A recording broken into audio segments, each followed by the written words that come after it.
বাংলাদেশে কিছু গান্ডু আছে, তাদের মধ্যে কিছু কিছু গান্ডু আছে যারা বেনপি করে আর গল্লি খায়। এই যে গল্লিক, এদের মাথার উপরে চাপিছে ততোধিক গান্ডু।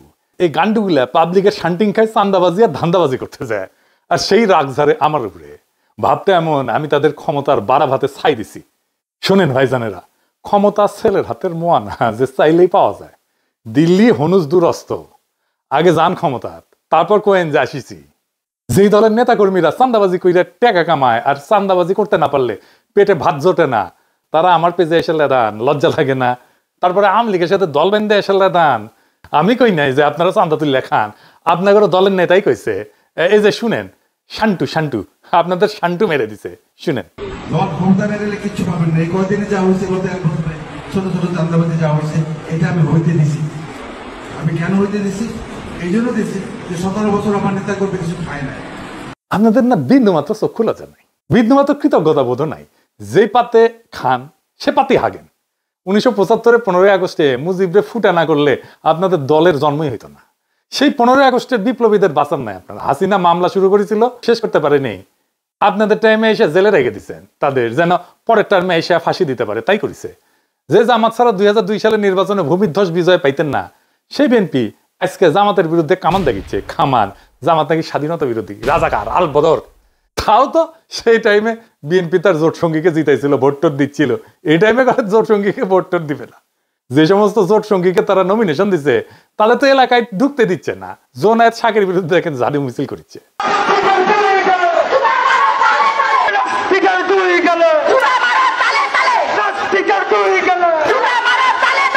জোনায়েত শাকিরের নমিনেশন দিবে বিএনপি, তাই মানে তাতেই ওদের পুচ্ছে আগুন ধরে গেছে।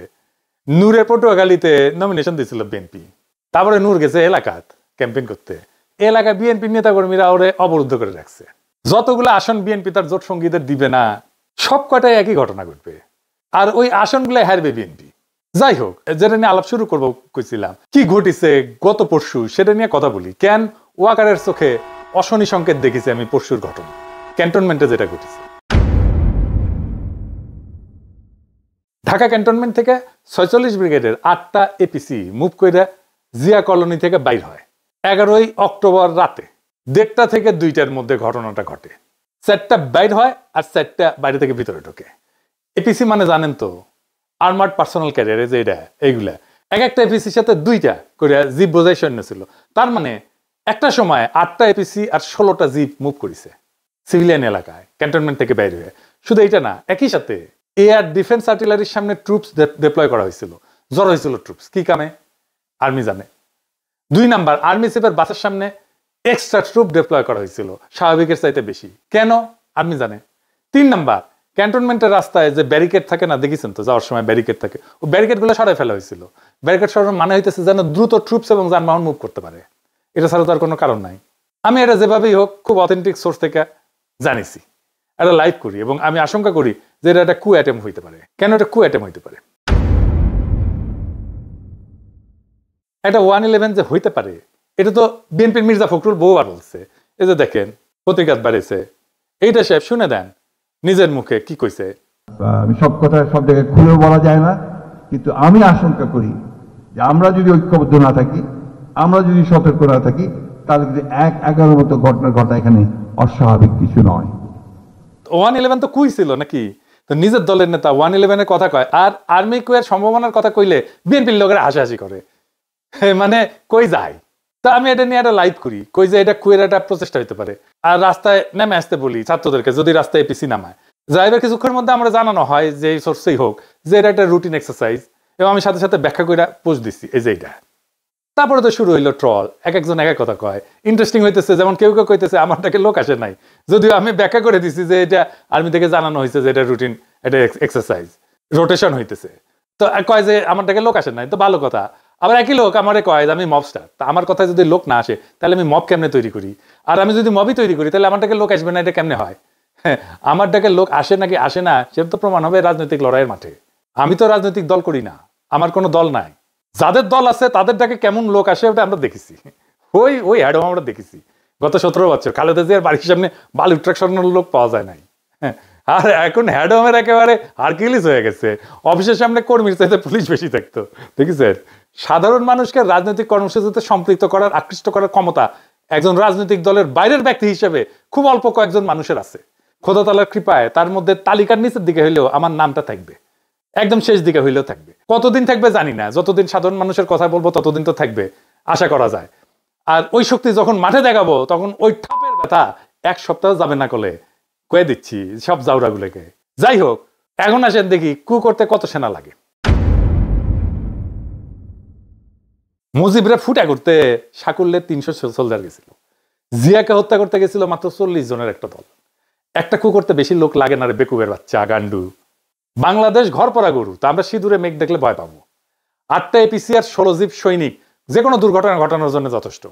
নিজেদের একটা নৌবহ শান্তির সময় এক জায়গা থেকে অন্য জায়গায় গেলে শত্রু দেশকে ইনফর্ম করে সেনাবাহিনী, সিভিল প্রশাসনকে না জানায় গভীর রাতে এপিসির মুভমেন্ট, এটা কোনোভাবেই গ্রহণযোগ্য না। সোজা কথা, ফুল স্টপ। আমার আশঙ্কা যে এটা ওয়াকার একটা পরীক্ষা করেছে যে আমরা কেমন রিয়াক্ট করি। গান্ডুদের আফসোস যে এটা কেন পিনাকে আগে জানলো, তারা কেন জানলো না আগে? আগে জানবো কেমনে রে বেকুবের বাচ্চা, তোরা তো নিজের দলের নেতাকে রক্ষা করতে পারিস, তোরা তো ঘুমেছিল যখন জিয়াউর রহমানকে খুন করে, হত্যা করে। চট্টগ্রাম ক্যান্টনমেন্ট থেকে ওই চট্টগ্রাম সার্কিট হাউস, এটা 10-11 মাইল না 12 মাইলের মতো না? এই 12 মাইল আসলো একটা গ্রুপ সন্দেহজনক ইয়েতে, কেউ খেয়াল করলো না। এই তো হইতেছে ইন্টেলিজেন্স। তো ঘুমেছিল কে তোরা? তোরা তো জায়গায় থাকলে কবার পারলু নি যে আমরা যাচ্ছি বাঁচানোর জন্য, যাচ্ছি আমাদের প্রেসিডেন্টকে?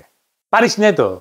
সজাগ থাকলে তো করবো, তো ঘুমাস তো, নাক ডেকে ঘুমাস। ঘুমানোর সময় আবার নাকও ডাকে তোকে। এডিটর সাহেব নাক ডাকার এনে সাউন্ড দেন, ক্যাঙ্কা নাক ডাকে বিএনপির লোকগুলো, সেটা দেখি। কেউ কেউ কইতেছে, আমি আরো কেন কনফার্ম হইলাম না, আর আমার কাছে তো রিয়েল টাইম তথ্য আছে সিভিল প্রশাসনের শীর্ষ পর্যায় থেকে। 46 ব্রিগেডের ব্রিগেড কমান্ডার মফিজুলের ফোনে 1000টা ফোন করা হয়েছে নানা মানুষকে দিয়া, আর মফিজ মিয়া ফোন ধরে না।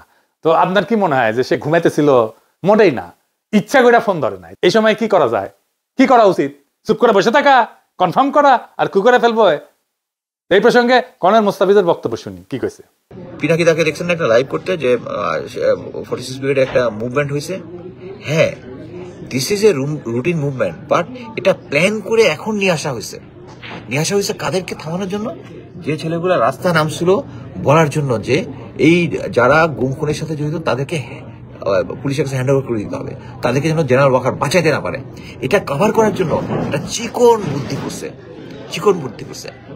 মানে আমি এটা কেমনে জানলাম?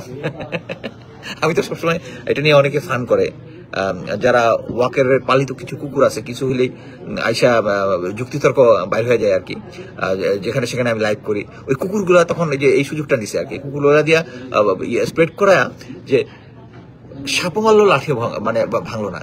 কি যে এই এপিসি মুভমেন্টটা ইচ্ছা করে এই টাইমে করা হয়েছে যেন এটা একটা থ্রেট হয়। সবাই যে গরম হয়েছে, আমি জাস্ট ভারমন্টের দিকে আইসা আলবেনিতে লাঞ্চ করার জন্য রেস্টুরেন্টে উঠছি, সাথে সাথে 4-5 জন আমাকে ফোন করছে যে এই হইতেছে হোয়াট ইজ দ্য নিউজ। আমি কয়েকজনের কাছে নিউজ দিলাম, তাদেরও কোনো রেসপন্স পেলাম না।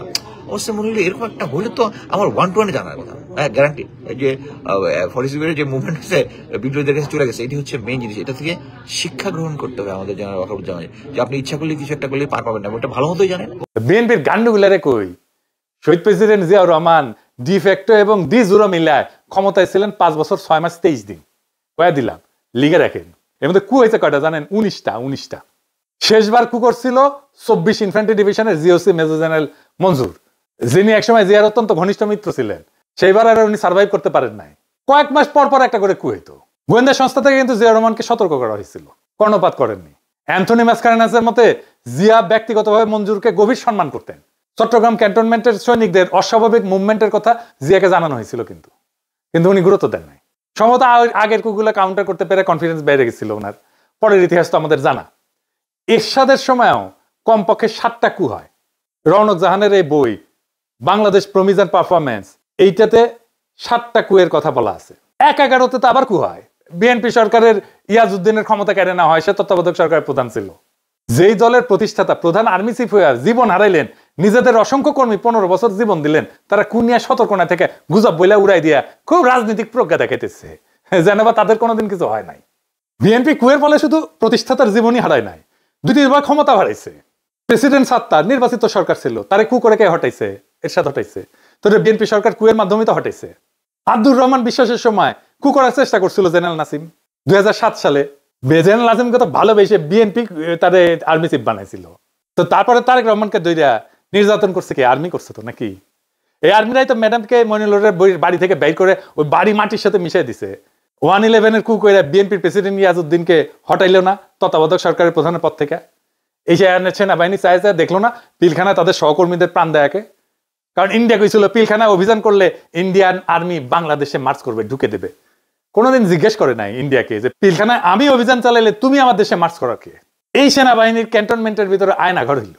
এই সেনাবাহিনী 2024-এর জুলাই আগস্টে গুলি চালাইলো, ছাত্র জনতা মারলো, আশ্রয় দিল আওয়ামী লীগ আর পুলিশের দুর্বৃত্তদের, পালাই যাইতে দিল নিজের বাহিনীর দুর্বৃত্ত জেনারেলদের, এমনকি আওয়ামী লীগের নেতাদেরকেও। এরপরে এদের শিক্ষা হয় না।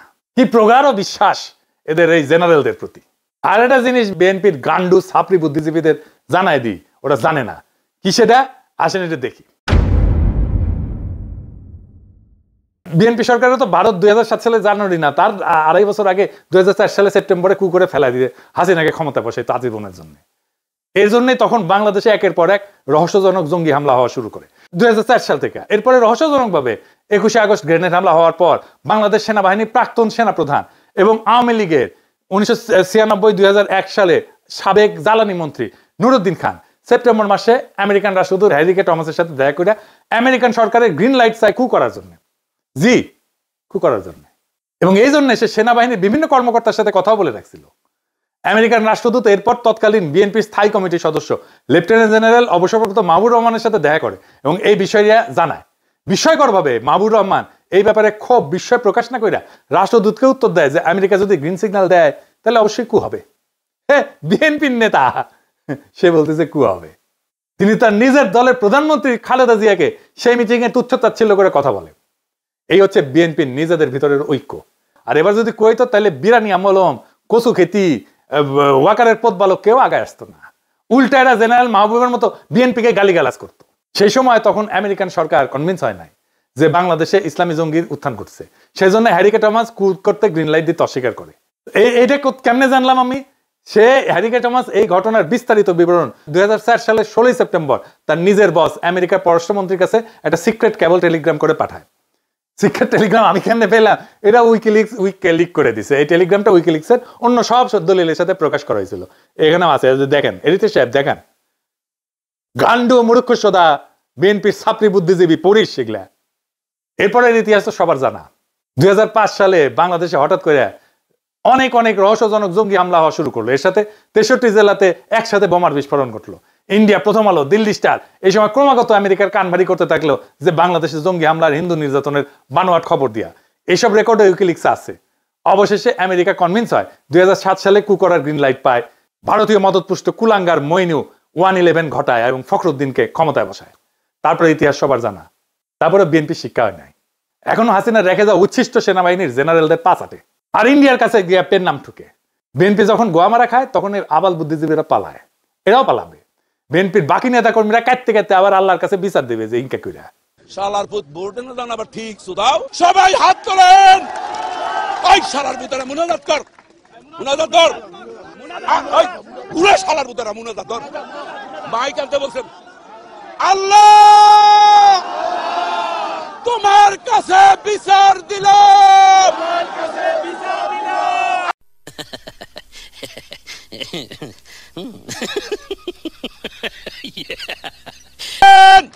আল্লাহর কাছে ওই শালার পুতরা দেন, শালার পুতরা আরে বাড়াইতে হয় না। আল্লাহর কাছে বিচার রইল।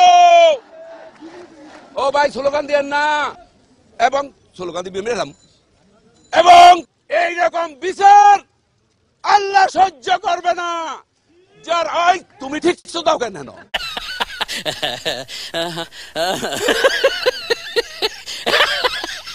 আমরা হাসিনারে হটাইছি কিন্তু সিভিল মিলিটারি ব্যুরোক্রেসিরে হটাইতে পারি নাই।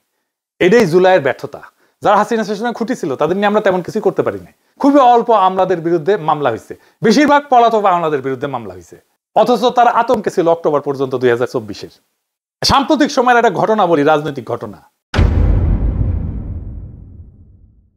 2016 সালে এরদোগানের বিরুদ্ধে কু করার চেষ্টা করলো সেনাবাহিনীর আলট্রা সেকুলার অংশ। বাঙ্গুল্যান্ডের আলট্রা সেকুলাররা কিন্তু খুব খুশি হয়েছিল তখন। এরদোগান পাওয়ার কনসলিডেট করে যারা প্রত্যক্ষ এবং পরোক্ষভাবে কুয়ের সাথে যুক্ত ছিল তাদের মেরুদণ্ড একেবারে ভেঙে দিছে, তামা তামা করে দিছে, গুড়া গুড়া করে দিছে হাড্ডি। প্রায় 10,000 সেনাবাহিনীর অফিসার আর সৈন্যদের চাকরি গেছে, জেল হয়েছে। তদন্তে 20 লাখ লোককে জিজ্ঞাসাবাদ করা হয়েছে, সিভিলিয়ান আমলা সহ 1.5 লাখ লোকের চাকরি গেছে, জেল হয়েছে। এত লার্জ স্কেলে সিভিল মিলিটারি ব্যুরোক্রেসির পার্জিং আধুনিক কালে আর কোথাও হয় নাই। বাংলাদেশে এই একই কাজ করার দরকার ছিল। বাংলাদেশের মানুষের বিরুদ্ধে অপরাধ করার জন্য বাংলাদেশের সিভিল আর মিলিটারি ব্যুরোক্রেসির এইভাবেই সাইজ করতে হইতো। খোদা তাআলা যদি তৌফিক দেন এই কাজ করবো, দরকার হলে এর দোকান যে প্রসিকিউটর দিয়ে এইভাবে সাইজ করেছিল তারা হায়ার করে নিয়ে আসবো বাংলাদেশে ইনশাল্লাহ। আমরা 3 দিন আগে আইসিটি ওয়ারেন্ট ইস্যুয়ার করার পরে আর্মির টপ ব্রাস ক্ষুব্ধ এবং সম্ভবত শঙ্কিত। এই অবস্থায় আর্মির এত বড় একটা ট্রুপ মুভমেন্টের উপরে আমাদের নজর রাখতেই হবে দেশের স্বার্থে। এই মুভমেন্টে কোনো মিলিটারি কুর চেষ্টা প্রস্তুতি হোক বা না হোক, সিভিল অ্যাডমিনিস্ট্রেশনকে এই মুভমেন্টের আগাম খবর না দেওয়াটা নিয়মের ব্যতিক্রম। এই মুভমেন্ট অত্যন্ত অস্বাভাবিক। যদি হঠাৎ দেখি যে একটা মিলিটারি কুর শুরু হইতে চলতেছে, আমরা আমাদের সাধ্যমতো সেই কুকে ঠেকানোর চেষ্টা করবো দেশের সাধারণ মানুষের সম্মিলিত শক্তি দিয়ে। পারি না পারি অন্য কথা, বড়সড় কিছু ঘটার আগেই প্রিএমটিভ মেজার হিসাবে যা যা পদক্ষেপ নেওয়ার তা নিব। আপনারা এইটা বুঝে দেখেন কিভাবে আওয়ামী লীগ, বাকশালী আর বিএনপি আর কচু খেতি ওয়াকারের পথ ভালো একই সাথে আমার পিছে লাগে, একই সাথে। তার মানে এদের একটা ঐক্য আছে। ইন্ডিয়া, বাকশালী, আওয়ামী লীগ, ওয়াকারের পথ বালক, এরা সব এক গোয়ালের গরু। আমাদের ছাত্র জনতা জুলাই বিপ্লব করে হাসিনার ফ্যাসিস্ট শাসনের পতন ঘটাইছে। মনে রাখবেন, আমাদের ক্ষমতা আছে কু ব্যর্থ করার। আমরা নিশ্চিত আমরা যারা সবাই জুলাই বিপ্লবকে অন করি, আমাদের দায়িত্ব হবে যদি আদৌ তেমন কোনো ষড়যন্ত্র হয়ে থাকে এবং ভবিষ্যতে কখনো কুয়ের পরিকল্পনা হয়ে থাকে, তার বিরুদ্ধে সর্বশক্তি দিয়া রুখে দাঁড়ায় সেটাকে ব্যর্থ করে দেওয়া। এই কু ব্যর্থ করার লড়াইও হবে আমাদের বিপ্লবের অংশ। এই বিপ্লবকে রক্ষা করার দায়িত্ব আমাদের সবার। ইনকিলাব জিন্দাবাদ।